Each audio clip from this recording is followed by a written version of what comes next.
Неделя 13 листопада. У эфіры тэлеканала «Віцебск» інфармацыйная праграма «7 дзён». Тыдзень не скончаны, пакуль не падведзены яго вынікі. Гэтым і зоймемся ў бліжэйшую гадзіну. У студыі Вольга Шмаргун. Вітаю вас. Глядзіце сёння ў праграме. Прэзідэнт Беларусі Александр Лукашенко наведаў аграгарадок Копы Сяршанскага района. Дні Латвіі праходзяць у Віцебскай вобласці. Сёлета акцэнт робіць на выяўленчым мастацтве і выставачных праектах.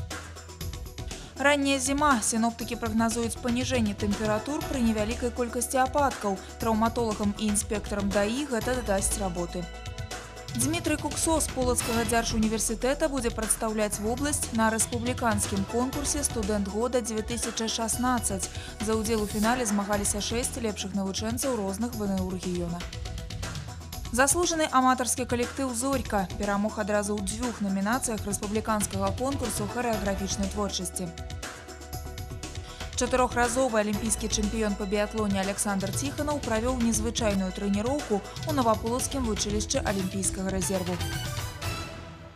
У суботу Віцебскую вобласць наведаў прэзідэнт Беларусі Александр Лукашенко. Кіраўнік дзяржавы пабываў у аграгарадку Копы Сяршанскага района. Падрабязнасці візіту ў наступным матэрыяле. Візіт прэзідэнта Беларусі Александра Лукашэнкі ў Віцебскую вобласць пачаўся з наведвання ганчарных майстэрняў цэнтра народнай творчасці і рамёстваў. Копыская кафля вядомая яшчэ са старажытных часоў. Калісьці тут быў цэлы цэх па яе вытворчасці. Сёння мясцовыя майстрыхі вырабляюць у асноўным сувенірную прадукцыю. Алена Сухаварова больш за 30 гадоў працуе з глінай. У кожны такі ж баночак, зроблены ўручную, укладвае частинку душы. Почему-то на каких-либо ярмарках, которые мы обслуживаем, больше интересуются керамикой нашего производства, чем китайской. Китайская, она однотипная, сделанная по каким-то там формам, лекалам, а здесь каждое изделие имеет свою форму, свою, в общем, это часть души. Аднак зарабляць на адмысловых народных промыслах у Копысе так і не навучыліся. Цэнтр практычна цалкам існуе за кошт бюджэтнага фінансавання. Самастойна зарабляюць толькі 11% сродкаў, неабходных на яго ўтрыманне. І гэта мізэрная частка. Прэзідэнт даручае кіраўніцтву прадумаць бізнес-план і праз 2 гады выйсці з-пад бюджэтнай апекі. Но так надо сейчас делать все для того, чтобы они могли производить изделия, которые нуждаются на рынке, которые спрос имеют. Какой же смысл производить и держать на бюджете? Такие отличные помещения. Здесь что угодно можно делать. Просто вы не думаете над тем, как зарабатывать деньги. Вы же на бюджете все время сидеть не будете. Эфектыўна працаваць і самастойна зарабляць грошы, не спадзяючыся на бюджэтнае фінансаванне, сёння павінны ўсе арганізацыі і прадпрыемствы Беларусі. А арыентаваць іх на гэта задача ўлады ўсіх узроўняў. Пра гэта гаворка ішла ўжо на пасяджэнні з удзелам кіраўніцтва Віцебскай і Магілёўскай абласцей. Нараду прысвяцілі перспектывам развіцця малых населеных пунктаў Аршанскага і Шклоўскага раёнаў. Абнаўленне вёскі ў Беларусі неабходна ўзняць на новы ўзровень, патрабуе кіраўнік дзяржавы. Будучае за аграгарадкамі з эфектыўнай мадэрнізаванай вытворчасцю, развитой инфраструктурой и мощной социальной сферой. Я не исключаю, что мы должны подключить сюда инвестора. Пусть это будет частник, не частник, но он должен реализовать замысел. Он должен определить, он должен реализовать идею сельхозпредприятия, холдинга будущего. Производство и люди – это хорошо, но важна еще переработка и реализация продукции. Когда весь цикл в одних руках, тогда есть и прибыль. Мы умеем это делать? Конечно же умеем. Возьмите, я часто привожу пример, по-моему, Беловежский, в Брестском районе, Брестской области, Мороз. Он ни у кого денег не просит никогда. Просил только землю. Мы ему дали эту землю. Он производит вот так именно, как я вам сейчас рассказывал. Он перерабатывает, у него свои перерабатывающие предприятия, у него свои магазины к реализации. У него нет никаких проблем в этом плане. То есть элементы, которые мы можем, исходя из последнего нашего опыта, нашей работы, сложить воедино, подняв на новую ступень производства сельскохозяйственное и людей, создать перспективное сельскохозяйственное производство, создать условия для жизни людей.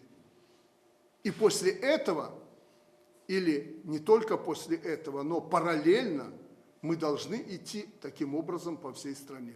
І калі на базе некалькіх аграгарадкоў Шклоўскага района зараз ствараюць высокаэфектыўную інтэграваную структуру, холдинг, то ў гарадскім пасёлку Копысь у бліжэйшай перспектыве можа з'явіцца суперсучасная сельскагаспадарчая вытворчасць з прыцягненнем прыватнага капіталу. Менавіта гэты населены пункт абраны ўзорным для будучага пераўтварэння вёскі ў цэлым. Інстытут Віцебск грамадзян праект распрацаваў генеральны план развіцця Копысі. Ён прадугледжвае добраўпарадкаванне набярэжнай Дняпра, рэканструкцыю вулічнай дарожнай сеткі, будаўніцтва спартыўных аб'ектаў і нават узвядзенне сотні новых жылых дамоў. Затраты звыш 58 мільёнаў рублёў з прыцягненнем інвестыцый і банкаўскіх крэдытаў. Прэзідэнт Беларусі праект адобрыў. Работы ў пасёлку даручыў пачаць ужо заўтра і ў тэрмін да 1 чэрвеня завяршыць першы этап. Место очень красивое, на берегу Днепра, историческое, Петровский вал. Но самое главное, очень удобное для жизни людей. И мы здесь, в Копысе, должны навести идеальный порядок. Идеальный порядок. И за это будут отвечать мои помощники, контролировать будут, чтобы были огорожены все участочки, чтобы нигде не было хмызняка, чтобы нигде не было мусора. Все должно быть идеально здесь. Пасля такіх пераўтварэнняў гарадскі пасёлак Копысь стане прыкладам для іншых малых населеных пунктаў па ўсёй Беларусі і ідэальным месцам для жыцця. Прэзідэнт даў даручэнне архітэктарам у самы бліжэйшы час распрацаваць аналагічныя планы развіцця ўсіх аграгарадкоў. Па гэтым жа прынцыпе без вялікіх затрат перамены чакаюць вёскі па ўсёй краіне.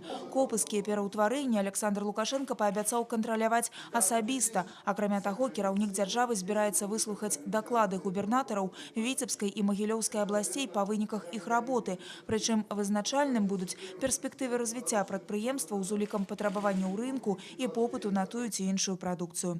Вольга Шмаргун, Сергей Котаў, навіны, Аршанскі раён. У Віцебскай вобласці плануюць стварыць бізнес-школу, навучэнцамі якой стануць кіраўнікі прадпрыемстваў. З такой прапановай выступіў дырэктар інкубатара малога прадпрымальніцтва Михаил Кейзераў на семінары-практыкуме аб некаторых падыходах да развіцця прадпрыемстваў. Семінар сабраў каля 70 кіраўнікоў дзяржаўных і прыватных прадпрыемстваў. Перестроение сознания руководителя – это перестроение экономики страны и перестроение всего будущего нашего в целом. В перспективе мы планируем организовать областную бизнес-школу, направленную на развитие предпринимательства, бизнеса, деловой инициативы в целом. Значит, будут приглашены руководящие кадры, директора, замдиректора. И при этом очень важно услышать ваше мнение, где буксуем мы. Может быть, где-то и на уровне правительства, на уровне облсполкома, горисполкома. Какие предложения, может быть, есть для того, чтобы мы их учли, и какие-то в рамках полномочий, возможно, государства, приняли те или иные решения. Урад Беларусі зараз разглядае шэраг прапаноў па актывізацыі прыватнай ініцыятывы, а таксама мер па ўдасканаленні ўмоў яе ажыццяўлення, што прадугледжана прагнозам сацыяльна-эканамічнага развіцця Беларусі на наступны год. Падтрымаць і дапамагчы прадпрымальным маладым людзям, якія намераны развіваць свой бізнес. У Віцебску 17-18 лістапада ладзіцца другі міжнародны форум «Інавацыйнае прадпрымальніцтва Віцебскай вобласці ад малога да вялікага». На яго пляцоўках збяруцца прадстаўнікі ўлады, бізнесмены з Беларусі, Расіі, Польшчы, Латвіі, Літвы, Кітая і міжнародных арганізацый. Сёлета ўпершыню ў рамках форуму пройдзе фестываль «Малады прадпрымальнік». Інавацыйныя бізнес-праекты прадставяць студэнты вышэйшых навучальных устаноў, навучэнцы каледжаў і ліцэяў. Форум павінен стаць адпраўной кропкай для пачынаючых бізнесменаў, і сёння галоўнае дапамагчы ім на шляху станаўлення. Все будем делать для того, чтобы искать всяческие формы этой поддержки. Инкубаторы, фонды поддержки, поддержка из инновационного фонда, поддержка из программы развития. Это то, что касается финансовой поддержки. Ну и всяческие бюрократические препоны, какая-то вот это наша авторитарное прошлое, которое нам мешает, что бизнес как бы может сам развиваться. К сожалению, не может. Поэтому мы должны всячески ему помогать на пути его становления. Вроде бы у нас принята вся нормативная база законодательная, есть декреты, есть законы, но нет самого главного, нет внизу, да, вот разрешение на строительство, санитарные строительные нормы, подключение к энергосетям, вопросы инфраструктурной политики. Здесь вот внизу, вот когда мы эти вопросы решим, тогда мы скажем, что мы все для бизнеса сделали. Вопросы кадрового потенциала, подготовки специалистов, я думаю, что для любого предприятия они актуальны. И работа с талантливой молодежью, создание определенных проектов, которые могли бы позволить выявить эту молодежь, поддержать их в тех начинаниях, которые у них есть, это задача и форума, и, в принципе, наверное, политика и нашего региона, и политики в целом Беларуси. У рамках форуму стартаваў конкурс моладзевых праектаў «Праекты без межаў». Да ўдзелу дапушчана 31 заяўка. Пры адборы фіналістаў журы будзе ўлічваць навізну і арыгінальнасць ідэі, якая мае практычную значнасць і IT-складаючую. Як адзначаюць прадстаўнікі аргкамітэта, многія праекты жыццядзейсныя і могуць быць запушчаны ў бізнес-прастору. Фінал конкурсу адбудзецца перад адкрыццём міжнароднага форуму ад малога да вялікага 17 лістапада.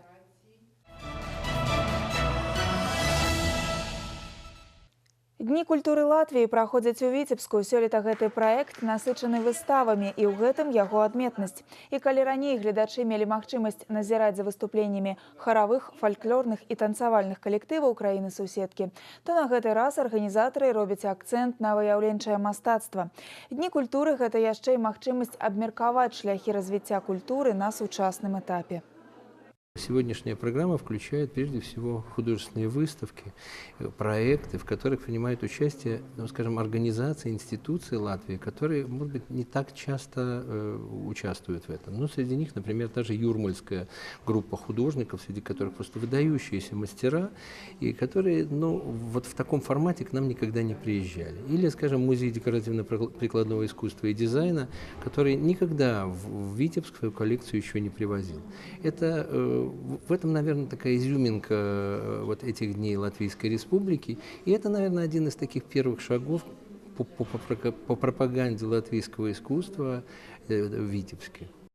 У рамках Дзён культуры Латвии адбыўся вернісаж знакамітай мастачкі з Рыгі Дайгі Крузе. Экспазіцыя жывапісу размясцілася ў арт-цэнтры Марка Шагала. Адметнасць выставы ў незвычайным стылі маладога творцы. На арыгінальнай прэзентацыі пабывала і наш карэспандэнт Настасья Броўка. Вядомая латвійская мастачка Дайга Крузе не першы раз у Віцебску, але з персанальнай выставай прыехала ўпершыню. Менавіта з яе экспазіцыі пачаўся сезон латвійскай культуры. Дайга Крузе піша свае творы ў незвычайным, прыдуманым ёй самой стылі. Абстрактны пейзаж. Яе карціны – гэта яе пачуцці. Сваю працу маладая мастачка параўноўвае з напісаннем музыкі і вершаў. Дайга Крузе стварае свае карціны серыямі, таму асабістай назвы ў кожнага пейзажа няма. Вдохновение, я думаю, что она идет с того, что я проживаю в этот момент или прожила недавно, или вообще в своей жизни, и что я увидела, и это все вдохновляет. Большая серия, которая представлена сегодня, называется «Путешествие от картины к картине». То есть это такой ритм движения от одной работы к другой, как размышление. Теплые, позитивные работы, которые располагают вот к этому путешествию, то есть оно оправдывает свое название. Традыцыйна латвійскі сезон у Віцебску пачынаецца ў лістападзе. Уже больш за 20 год наш рэгіён сустракае гостей з суседняй краіны. Вот в эти всегда холодные ноябрьские вечера действительно как-то вот эти замечательные праздники, праздник латышской культуры, которые посвящены Дню независимости, действительно согревают. Приезжают прекрасные коллективы, различные коллективы, танцевальные, певческие коллективы. У гэтым годзе дні латвійскай культуры багатыя на разнастайныя выставы. Яшчэ каля 5 балтыйскіх вернісажаў будуць прадстаўлены ў віцебскіх галерэях. Таксама гасцей з Латвіі чакаюць у Оршы і Полацку. Туды прыедуць супрацоўнікі акадэмічнай бібліятэкі Латвійскага універсітэта. Настасья Броўка, Александр Прыстаўка. Навіны Віцебск. Не толькі культурныя праекты аб'ядноўваюць Віцебскую вобласць і краіну-суседку. Віцебскі дзяржаўны універсітэт імя Машэрава пашырае супрацоўніцтва з вышэйшымі навучальнымі установамі Латвійскай Рэспублікі. Цеснае ўзаемадзеянне наладжана з 5 вышэйшымі навучальнымі установамі. Найбольш цесныя сувязі з латвійскімі партнёрамі у студэнтаў і выкладчыкаў мастацка-графічнага і філалагічнага факультэтаў. Яны пастаянна ўдзельнічаюць у навуковых канферэнцыях, семінарах, актыўна наведваюць выставы і абменьваюцца вопытам. вопытам. І сёння зацікаўлены прыняць удзел у новых праектах, накіраваных на ўмацаванне партнёрскіх сувязяў. Іх тэматыку і магчымасці далейшага супрацоўніцтва абмеркавалі падчас сустрэчы з удзелам прадстаўнікоў абласной улады, кіраўніцтва ВНУ і консула Латвийской Республики ў Витебску. В данный момент мы прорабатываем проект сотрудничества с латвийскими вузами, пока не буду называть какими, по озвученной сегодня программе трансграничного сотрудничества Латвия, Литва, Белоруссия. С Латвийской сельскохозяйственной, например, академией, хоть и специфичное учебное заведение, третье по величине в Латвии, но мы тоже с ними ведем диалог по поводу совместного участия. Резекские вузы города Резекна выходили на контакт с нами, тоже заинтересованы в совместном участии в этой программе. На данный момент уже давних 5 договоров есть между латвийским вузом и университетом Машерова. Думаю, что будет еще какие-то возможности, не только как договоры, а может даже в таком практическом уровне по обмену студентов, обмену педагогов, обмену информацией. Там есть всякого рода возможность всякого рода сотрудничества. Новы праект трансгранічнага супрацоўніцтва будзе садзейнічаць збліжэнню ВНУ Беларусі і Латвіі. Ён фінансуецца Еўрапейскім Саюзам. Яго кошт можа дасягаць 1,5 мільёна еўра.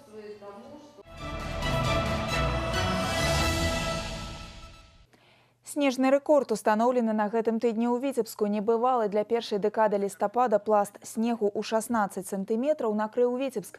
Пабіты рэкорд амаль 70-гадовай даўніны. Хаця Віцебская вобласць і самая паўночная ў Беларусі, для яе зіма ў лістападзе не характэрная. Сярэднесутачная тэмпература апусцілася ніжэй за 0 на 2 тыдні раней, чым звычайна. За першую дэкаду лістапада цыклоны высыпалі на рэгіён месячную норму ападкаў. У цэлым за амаль 80-гадовую гісторыю метэаназіранняў снежнае покрыва ў гэтую пару было зафіксавана ў Віцебску толькі 17 разоў. Снегапад не выклікаў праблем на дарогах вобласці, а вось каля паўсотні населеных пунктаў рэгіёна на гэтым тыдні засталіся без электрычнасці. Надвор'е ў бліжэйшы тыдзень захавае зімовы характар, прыйдзе антыцыклон, ён дадасць холаду, а вось моцных ападкаў не прагназуецца. Інтэнсіўныя ападкі і перапады тэмператур апошніх дзён зрабілі сваю справу. На вуліцах стала вельмі слізка. У траўмапункце бальніцы хуткай медыцынскай дапамогі фіксуюць рост колькасці пацярпелых ад падзенняў на гарадскіх вуліцах. На жаль, не паўсюль прыбіраюць двары і пасыпаюць пяском. Раніцай дарогі ў дварах больш нагадваюць старосы. За нядбайнасць камунальнікаў людзі плацяць сваім здароўем. За адну толькі раніцу серады ў віцебскі траўмапункт звярнуліся больш за 10 чалавек з траўмамі рознай ступені цяжкасці. За мінулыя выхадныя ад галалёду пацярпелі каля 40 жыхароў Віцебска. Часцей за ўсё людзі звяртаюцца ў траўмапункты з пераломамі рук, рэбраў і з пашкоджаннямі лодыжак. Первый раз что-то сломала себе. Выходила на работу с подъезда, прокатилась так по лестнице, прямо запястье. Если вы видите, что погода предрасполагает к гололеду, то есть температура воздуха где-то 0-3, значит, одевать обувь с подошвой, которая не скользит. Если вы чувствуете, что падаете, необходимо присесть, чтобы уменьшить амплитуду падения, сгруппироваться, перекатиться, ну, если, конечно, это возможно, значит, и обратиться в травматологический пункт, если вы получили травму. Всем страшно, конечно, всем, не только мне, но всем страшно. Люди идут, держатся за деревья. Тут даже не видно, где бордюры. Покажите, где эти бордюры. Ну, где бордюр? Тут на полметра дайте лед раскопать. Каб пазбегнуць траўмы, медыкі рэкамендуюць у першую чаргу звярнуць увагу на абутак. Выходзячы на вуліцу ў галалёд, вельмі важна выбіраць абутак з няслізкай падэшвай і невысокім абцасам. Забяспечыць даступнасць і зручнасць медыцынскага абслугоўвання людзям, якія маюць праблемы са зрокам. У рамках правядзення месячніка «Чалавек з белым кіем» сёлета звярнуліся да гэтых пытанняў. Як гэта атрымліваецца на практыцы, нашы корэспандэнты наведалі афтальмалагічнае аддзяленне Віцебскай абласной клінічнай бальніцы. Просторные коридоры, пандусы и падтрымліваючыя бар'еры на стенах. Люди с проблемами зроку адчуваюць сябе тут даволі зручна. Іншы раз няма падставы звяртацца па дапамогу, заўважае пациент Леонид Анцен. На процедуры ходит самостойно. Я уже лет 10 лежу. Тут у меня если сетчатки, тут и кровоизлияние, и катаракт, все прооперировали. Я хуже видел, сейчас уже лучше вижу. Вот, сейчас более-менее есть, что здесь лежу часто. Польза есть. Комплекснае афтальмалагічнае лячэнне тут атрымліваюць усе на роўных, незалежна ад цяжкасці захворвання. Аднолькавы клопат і увага з боку медыцынскага персаналу. Галоўнае падтрымаць і дапамагчы. Некаторым пацыентам нават удаецца часткова вярнуць страчаны зрок, прыпыніць яго пагаршэнне. После лечения я замечаю улучшение, потому что после каждого курса я читаю, если сказать по-простому, на строчку ниже глазами. То есть мне это дает какой-то эффект. Здесь меня поддерживают, чтобы не ухудшалось зрение. На ўзбраенні ў віцебскіх спецыялістаў самае сучаснае абсталяванне. Яго выкарыстанне ва ўмелых руках робіць сапраўдны цуд. Урачы дораць магчымасць людзям са страчаным зрокам зноў бачыць свет, радавацца жыццю. Наша цель, конечно же, создать этим пациентам такие условия, безбарьерную среду, времяпровождения здесь, нахождения здесь. Вот, мы стараемся им помочь и сопровождают их медицинский персонал. Стан безбар'ернага асяроддзя ў лячэбных установах, адносіны з боку медицинского персоналу не выкликают наракання у людей с абмежаваным зроком. Доступны поликлиники, удобно, есть дежурные в поликлиниках, которые могут проводить инвалида по зрению к нужному кабинету. Есть и подвижки в наших учреждениях здравоохранения стационарных. Формируется безбарьерная среда, то есть перила для прохождения инвалидов по зрению. Это лестничные марши и их оборудование соответствующей средой. Поэтому, конечно, становится удобнее человеку с ослабленным зрением находиться в стационарном учреждении. Ёсць і псіхалагічны аспект гэтай праблемы. У безбар'ерным асяроддзі таксама трэба адаптавацца і навучыцца жыць. Інна Кіріенкова, Дмитрий Котов, Навіны Віцебск.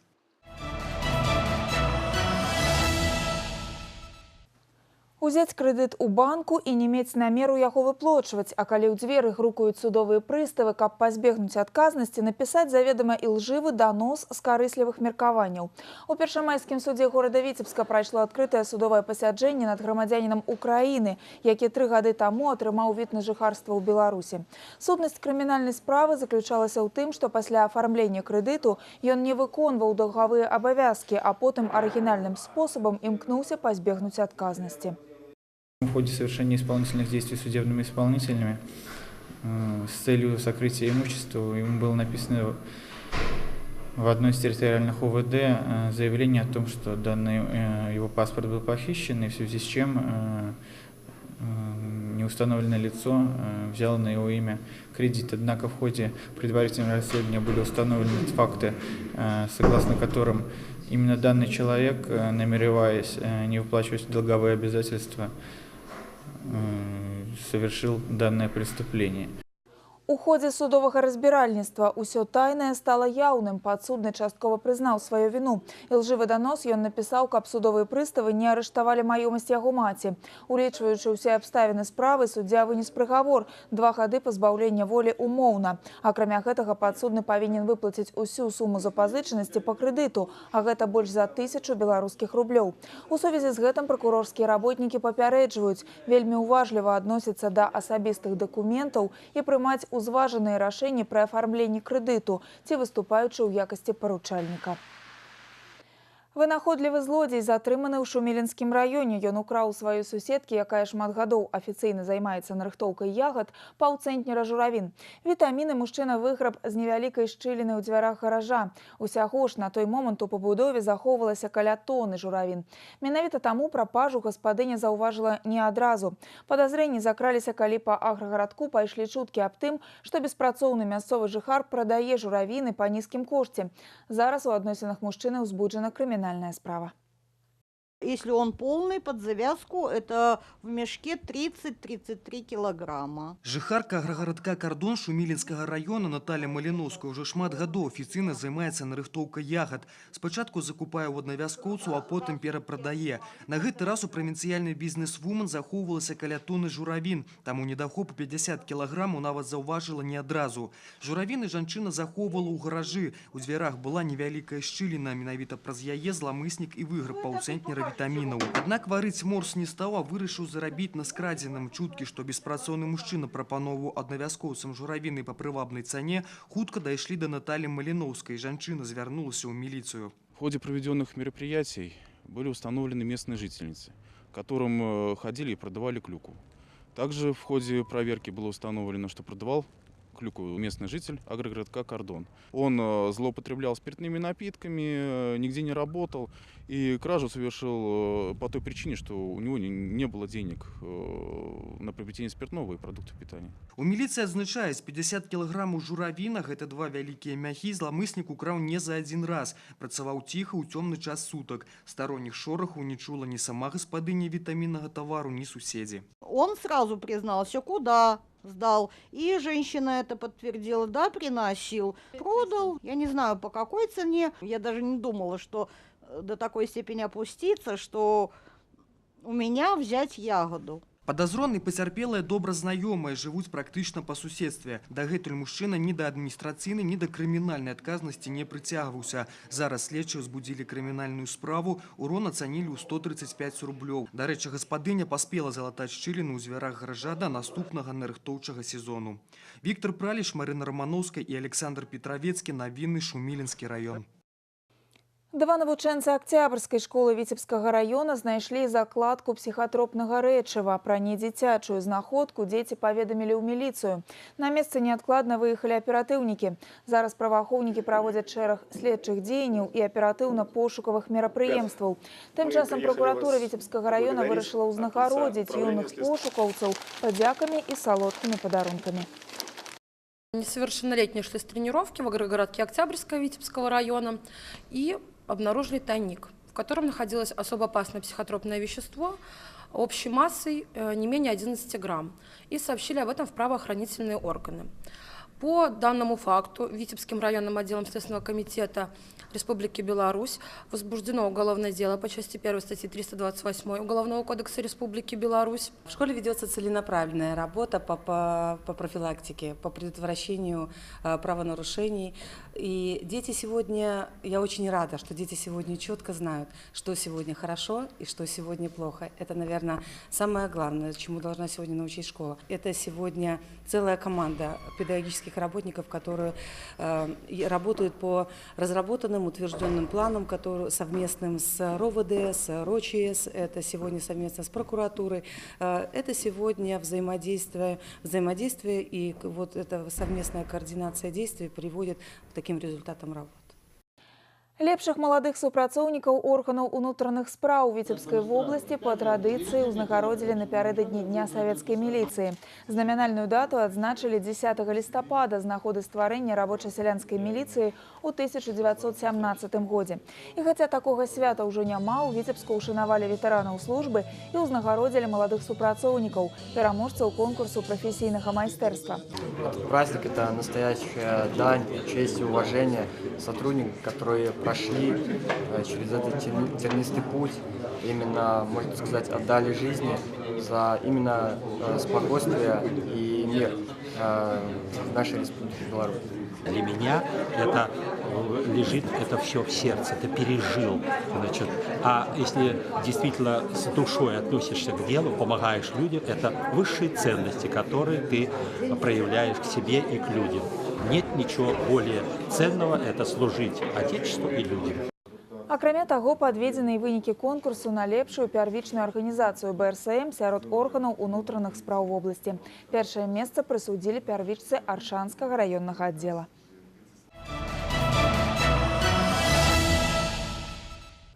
Інтэлектуальныя і творчыя конкурсы, прэзентацыі кніг і асабістага партфоліо у Віцебскім дзяржаўным медыцынскім універсітэце выбралі студэнта года 2016.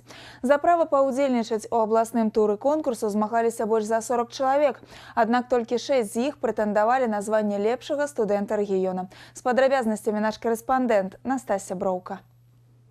Таленавітыя і паспяховыя ўсе ўдзельнікі конкурсу праходзілі адбор у родных ВНУ. Крытэрыі жорсткія: высокі сярэдні бал, навуковыя дасягненні і актыўны ўдзел у грамадскім жыцці.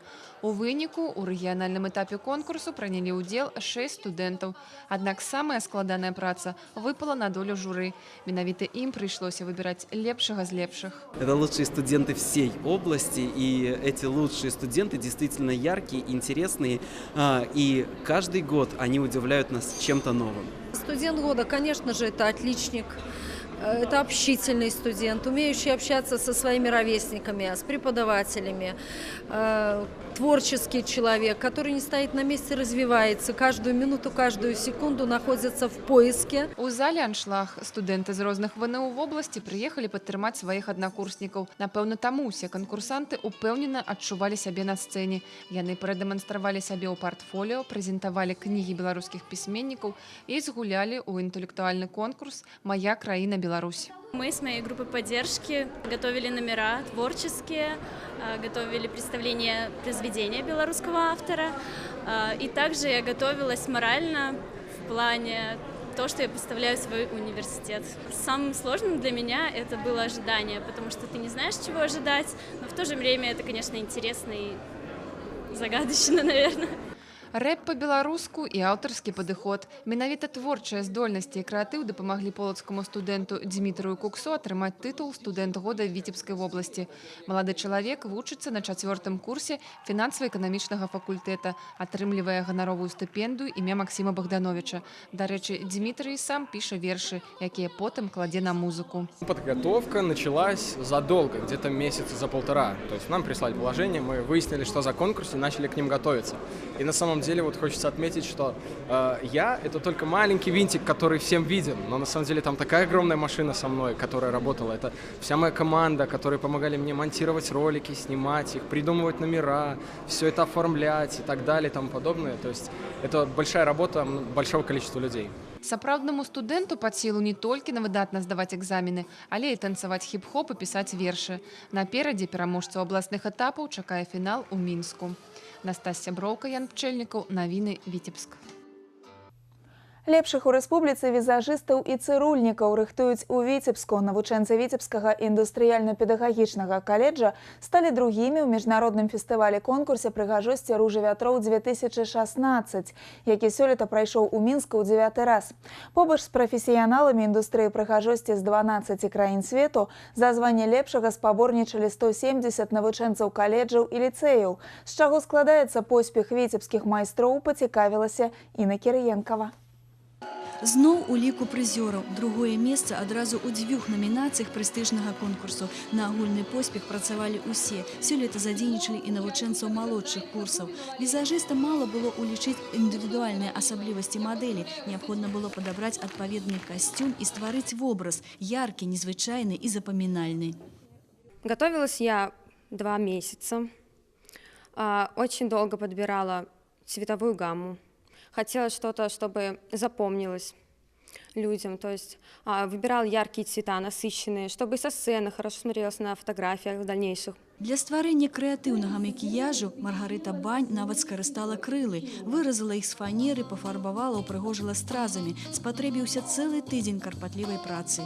Масштабный образ сам по себе, и поэтому и макияж выглядит более выигрышно. Вот. Также использовала нитки.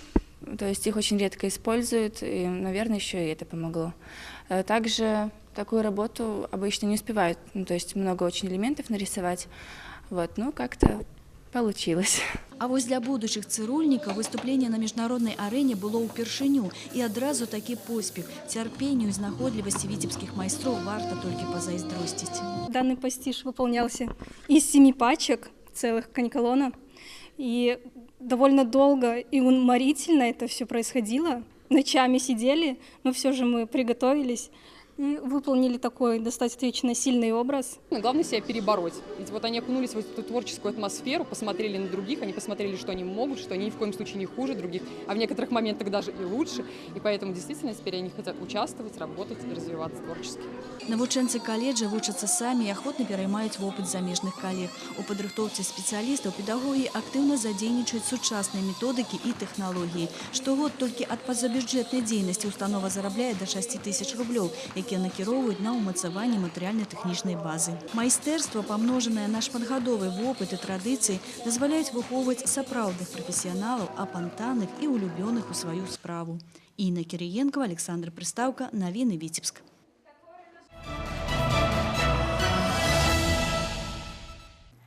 Карысныя пакупкі і ўдача ў прыдачу. Жыхарка Віцебска выйграла новенькі аўтамабіль. У папулярнай гульні, якую праводзіць сярод сваіх пакупнікоў гандлёвая сетка «Еўраопт», беларусы атрымалі ўжо больш за 17 000 прызоў на агульную суму 2 300 000 долараў. Гульня працягваецца. На гэты раз капрызлівая фартуна усміхнулася Наталлі Старыкавай. Яна выйграла элегантны красовер якраз да гадавіны вяселля. Са шчасліўчыкамі пазнаёмілася наш корэспандэнт Юлія Устинова.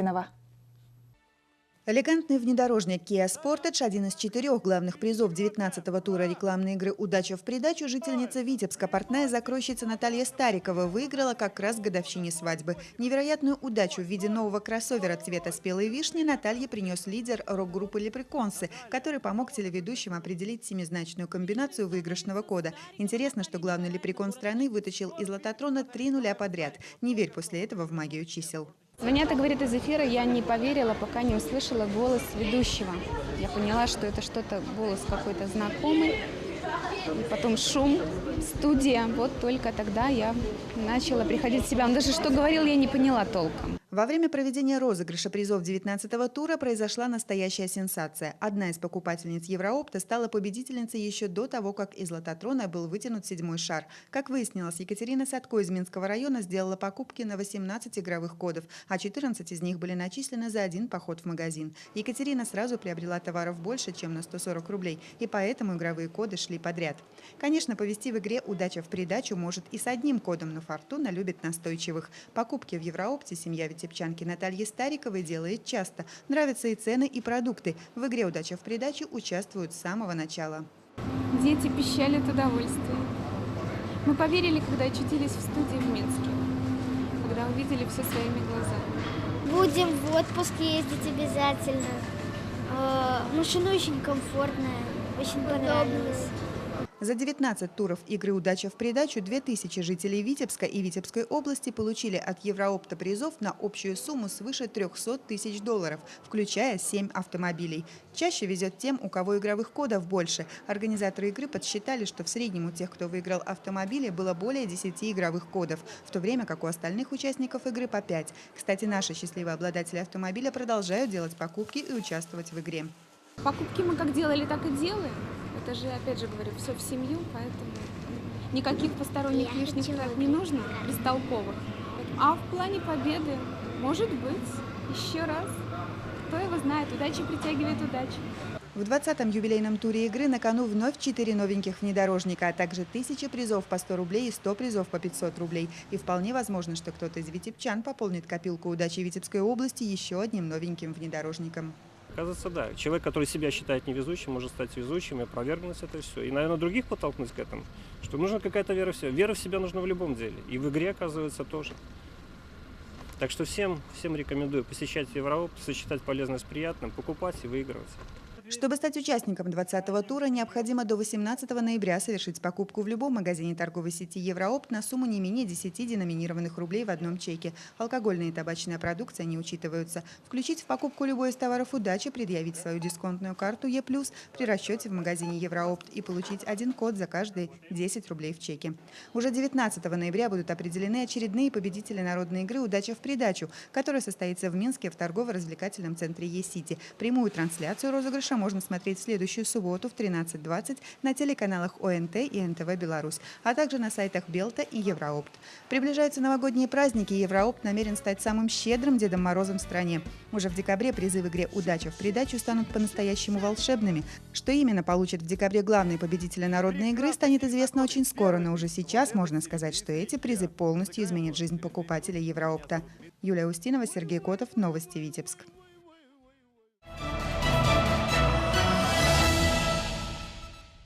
Віцебскія зоркі адразу 2 першыя месцы ў розных намінацыях заваяваў заслужаны аматарскі калектыў Рэспублікі Беларусь харэаграфічны ансамбль «Зорька» у 12-м рэспубліканскім конкурсе харэаграфічнай творчасці. Віцебскія танцоры паказалі клас у рамках рэспубліканскага конкурсу «Юныя таленты Беларусі».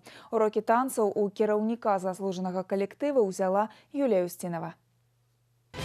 «Зорька» – один з брэндаў Віцебска, з тых, што са знакам якасці. «Зорьку» ведаюць і любяць ужо 55 гадоў. Заслужаны аматарскі калектыў Рэспублікі Беларусь, харэаграфічны ансамбль, пастаянны ўдзельнік славянскага базара ў Віцебску. Цяжка знайсці артыста эстрады, з якім бы не выступалі юныя віцебскія танцоры. У скарбонцы калектыву ўзнагароды з фестываляў у розных краінах свету. А вось у рэспубліканскім конкурсе харэаграфічнай творчасці у рамках конкурсу «Юныя таленты Беларусі» «Зорька» прыняла ўдзел упершыню і ўзяла адразу 2 першых прыза. Канкурэнцыя была высокая. На творчую змену фарбы восенню Нацыянальны дзіцячы адукацыйна-аздараўленчы цэнтр «Зубраня» прыехалі 20 лепшых харэаграфічных калектываў з усёй краіны.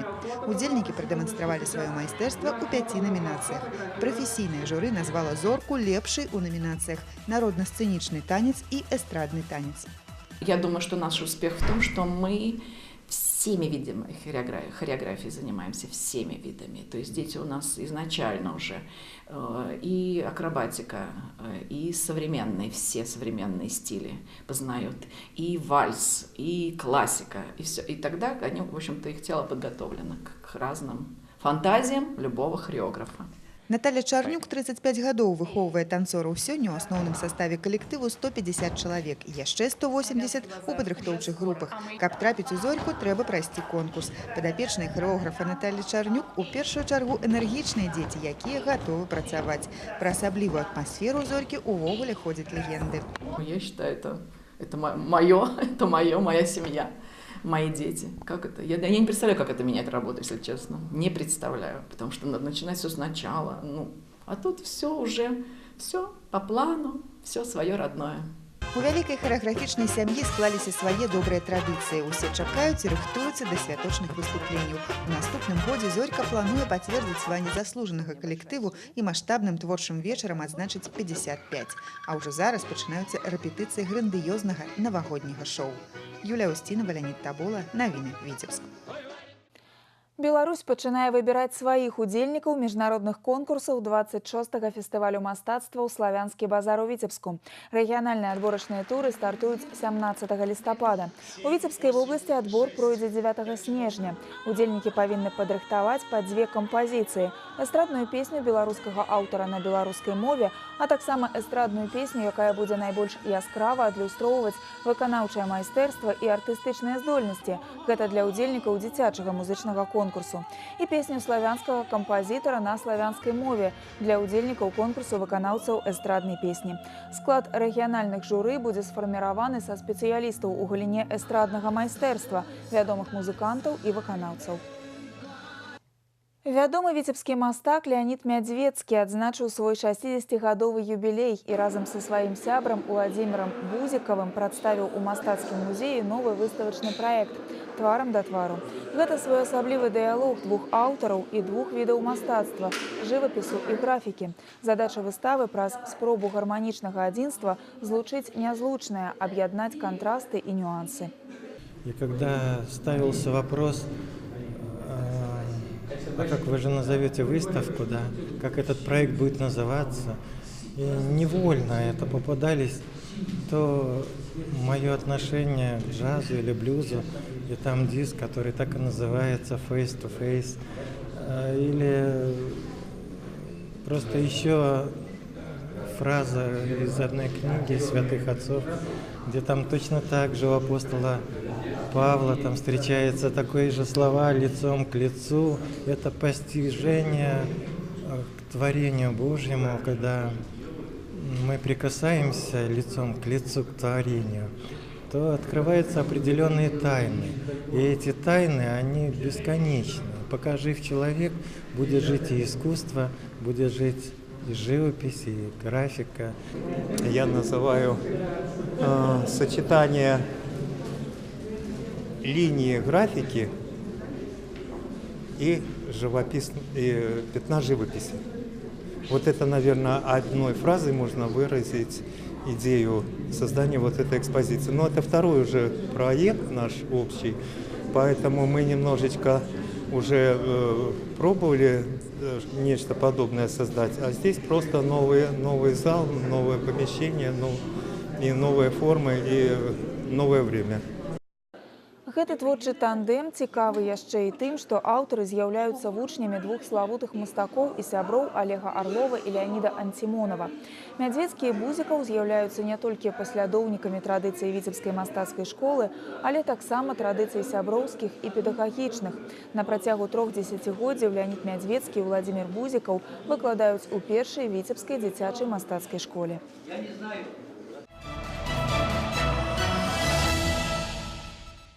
6 каманд з усіх абласцей Беларусі сабрала ў Лажаснянскім кадэцкім вучылішчы рэспубліканская дынаміяда «Юны дынамавец» па ваенна-прыкладных відах спорту.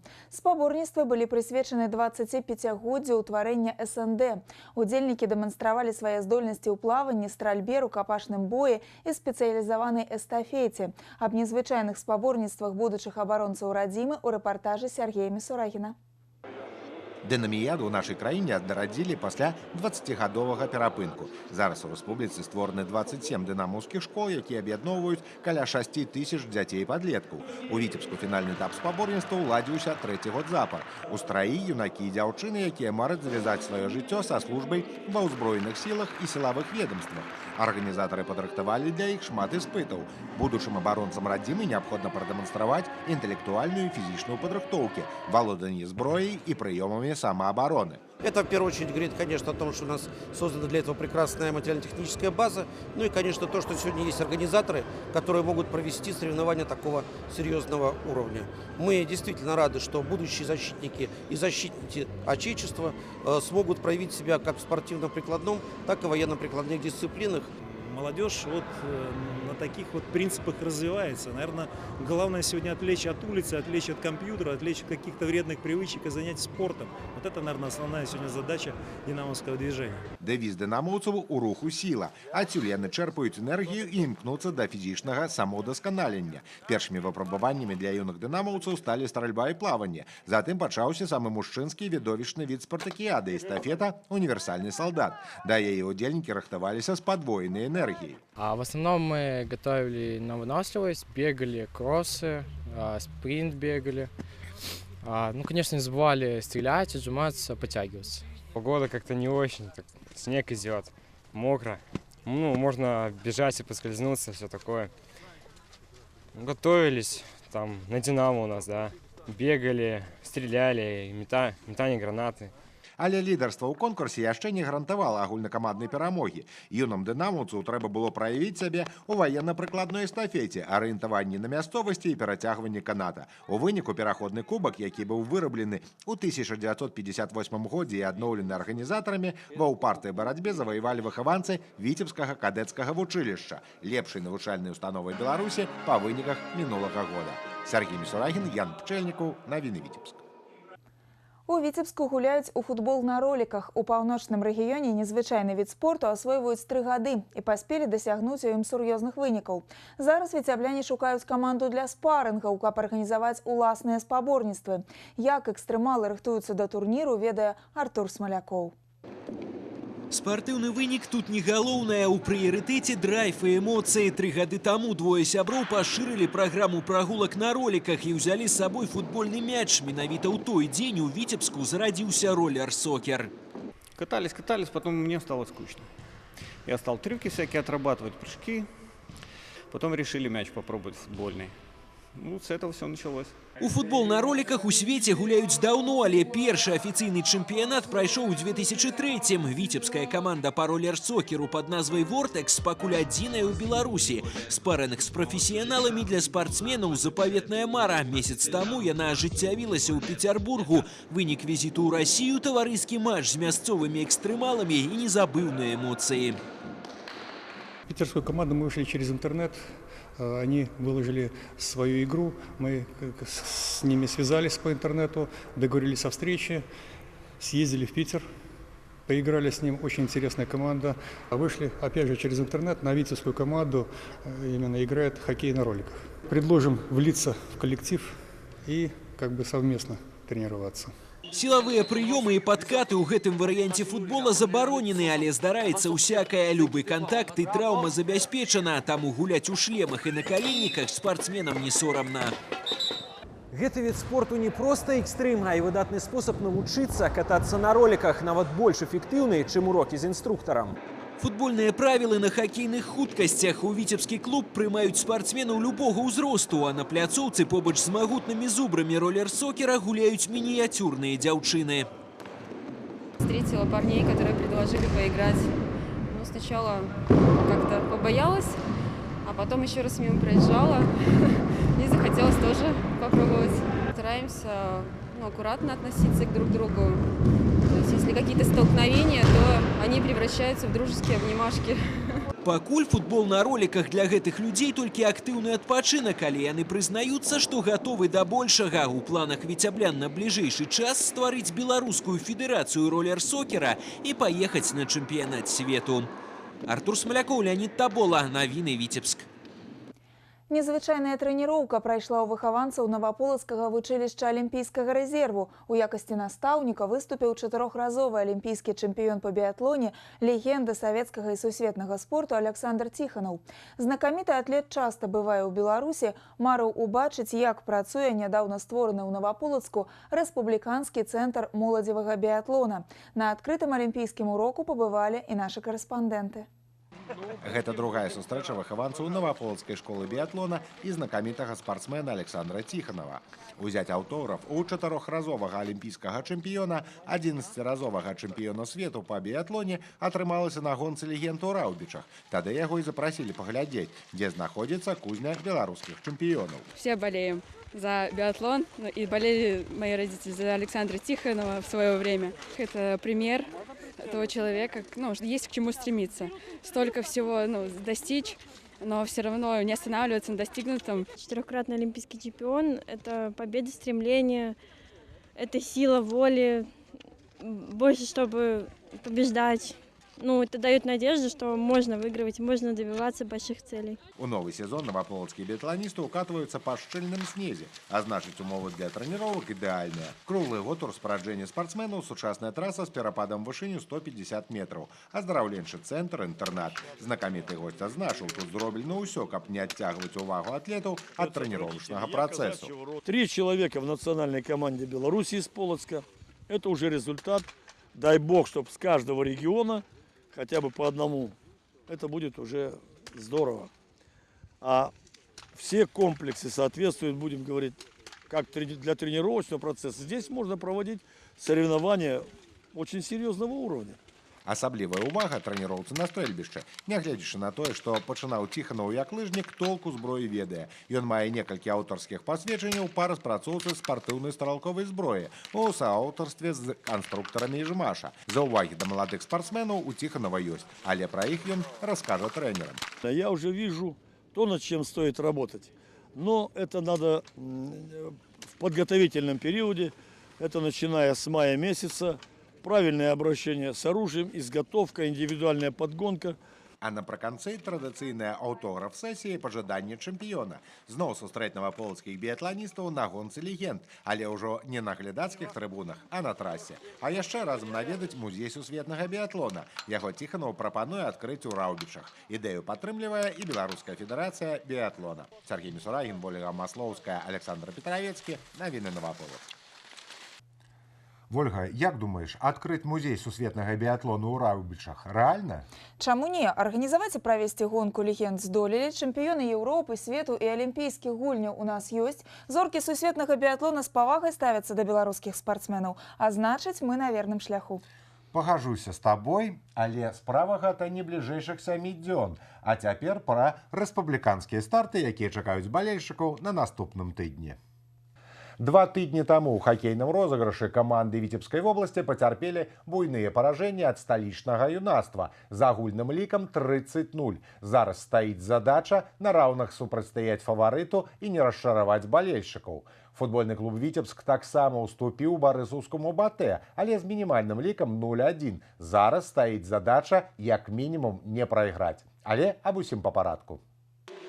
Пасля паўзы ў хакейным чэмпіянаце Беларусі шэраг тураў арганізатары разнеслі на некалькі дзён. Такім чынам, у чацвер 17 лістапада віцебляне адпачнуць, а хімік СКА ў Мінску правядзе паядынак са сталічным юнацтвам. А праз 2 дні нашы каманды памяняюцца ролямі і супрацьстаяць чэмпіёну прыйдзецца Віцебску. У гэтай сітуацыі будзе цікава ўбачыць, ці змогуць нашы землякі сабрацца, каб паказаць дастойнае супраціўленне фаварыту, ці зноў балельшчыкаў чакае сумнае расчараванне. А зараз да спраў баскетбольных. 18 і 19 лістапада Віцебскі Рубон на выездзе згуляе з камандай Беларускага дзяржаўнага эканамічнага універсітэта. Пакуль справы ў нашых землякоў ідуць не лепшым чынам. У 4 стартавых матчах віцебляне ні разу не перамаглі. Магчыма, сустрэча са студэнтамі, якіх у мінулым годзе віцебляне неаднаразова абыгрывалі, верне падапечным Руслана Байдакова упэўненасць у асабістых сілах. І завяршу расказ аб прадстаўніках гульнявых відаў спорту матчамі чэмпіянату краіны па футболе. У суботу 19 лістапада ФК Віцебск правядзе апошні дамашні паядынак у сёлетнім розыгрышы. Сапернік барысаўскі БАТЭ. Чэмпіён уже не мае турнірнай матывацыі, але гэта фаварыта не расслабіць.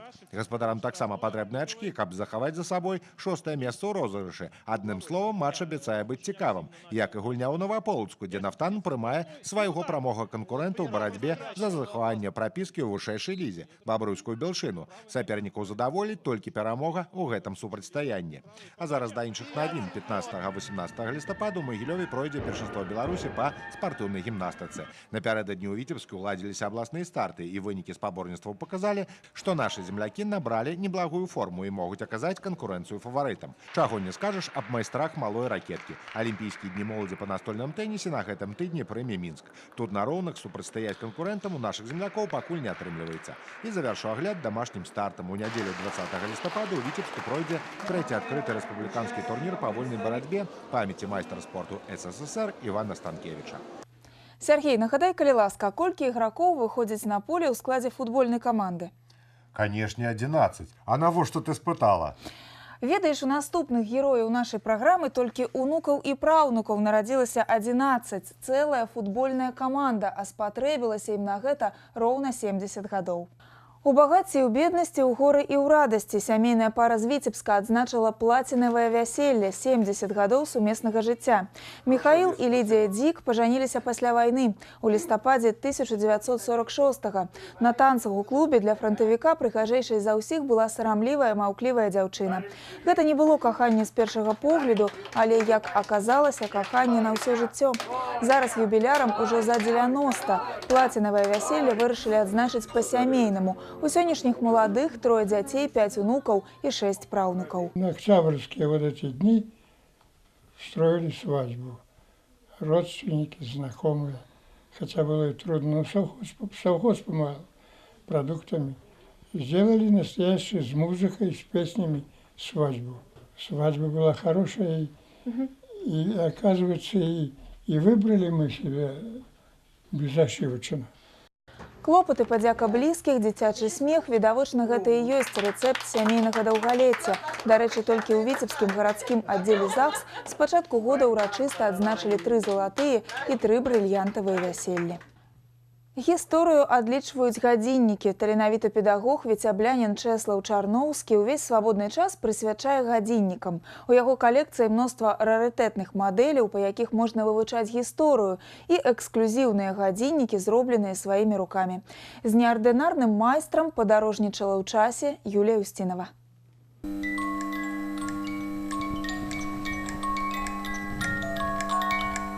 Быццам ажываюць у яго руках старажытныя гадзіннікі. Маўклівыя сведкі часу многае могуць сказаць чалавеку цікаўнаму, як Чэслаў Зянонович. Пра такіх людзей кажуць педагог па прызванні. Ён настаўнік працоўнага навучання ў 10-й віцебскай школе ўжо 35 гадоў. Столькі ж яго хоббі, якое нарадзілася, здавалася б, выпадкова па дарозе на работу. Нашел обычные часы на циферблате буковка А.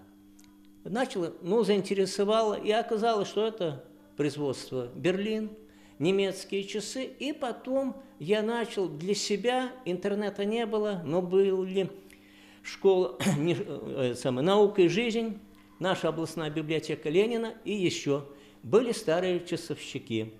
Вот, дядя Миша, как мы называли. Гадзіннікі кішэнныя, наручныя, настенныя, падлогавыя. З зязюлей і амурамі, рэдкія вартавыя і звычайныя для свайго часу мужчынскія і дамскія, замежныя і айчынных вытворцаў, каштоўныя і проста дарагія сэрцу. У яго больш за 100 гадзіннікаў, але ён не лічыць сябе калекцыянерам. Яго прыцягвае гісторыя і механіка, тэхнічны бок. Яму нават удалося знайсці унікальныя прылады працы гадзіннікавых майстроў 19 стагоддзя. Простейший часовой станок, но для точения деталей. Здесь этой частью он зажимался в тесочки, а вместо двигателя приводом был вот такой лучок. На ўсе рукі майстар ён і сам робіць эксклюзіўныя гадзіннікі. Калі на вочы трапляюцца цікавыя экземпляры, робіць дакладныя замалёўкі, адшуквае інфармацыю. У яго архіве дзясяткі папак з уласнымі чарцяжамі і малюнкамі, здымкамі і тэкстамі і некалькі зробленых яго рукамі дакладных копій рарытэтных гадзіннікаў. Апантаны і творчы чалавек Чэслаў Зянонович свае веды і ўменні імкнецца перадаць вучням. Первая моя цель – научить их работать, научить их жизни. И всегда говорю, что, ребята, вы не все будете профессорами. У вас будет своя семья, и стыдно, когда жена с инструментом будет ходить по квартире. Я их хочу прежде всего научить работать руками и быть людьми. На руцэ майстра просты і надзейны гадзіннік з амаль векавой гісторыяй. Некалі выменяў яго на швейцарскага равесніка, кішэнны гадзіннік пачатку 20-го стагоддзя. Когда только начали появляться первые телефоны и вот эти вот кружочки, и вот это пошла мода на такие вот циферблаты. Вот эта сборка 20-го года, вот они корпуса. Они идут по сей день. Чэслаў Зянонович упэўнены, што менавіта за механічнымі гадзіннікамі будучыня. І лічыць, што нават у век разнастайных мабільных гаджетаў на руцэ кожнага паважаючага сябе чалавека секунды адлічвае якасны механічны гадзіннік. Юлія Устінова, Ян Пчэльнікаў, навіны, Віцебск. Галоўныя і самыя цікавыя навіны з жыцця Віцебскай вобласці даступныя ў інтэрнэце. Цяпер актуальныя сюжэты і выпускі навін, а таксама ўсе праекты тэлерадыёкампаніі «Віцебск» можна паглядзець на афіцыйным сайце нашай кампаніі vtv.by. Гэта была выніковая інфармацыйная праграма «7 дзён». Вынікі наступнага тыдня таксама будзем падводзіць у нядзелю. Сустрэнемся ў эфіры. Усяго добрага.